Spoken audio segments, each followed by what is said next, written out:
Si Moïse avait essayé de calculer lui-même le nécessaire pour accomplir le commandement de Dieu, il aurait été confronté à une tâche monumentale.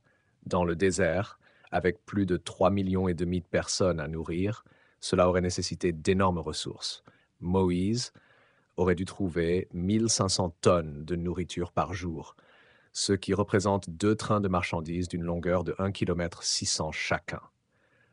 De plus, étant donné qu'ils étaient dans le désert, ils auraient également eu besoin de bois pour la cuisson des aliments, ce qui aurait ajouté 4 000 tonnes de bois, soit l'équivalent de 5 trains de 1,6 km de long chacun, rien que pour une journée.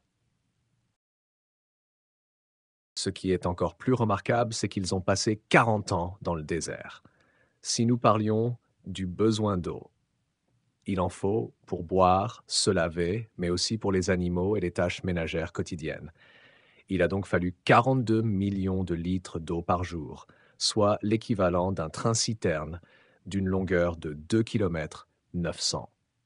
Il y a aussi le fait qu'ils aient franchi la mer Rouge en une nuit. S'ils avaient traversé en rang 2 par 2 sur un étroit chemin, la longueur de ce rang aurait été de 1 300 km.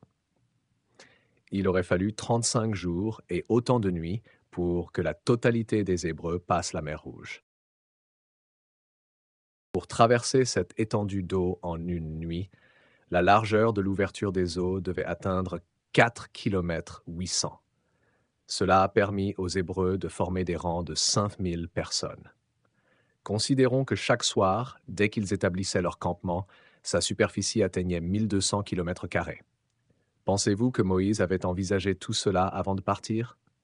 Je ne pense pas. Moïse croyait en Dieu. Il avait foi en sa parole. Il savait que notre Dieu prendrait soin de tout.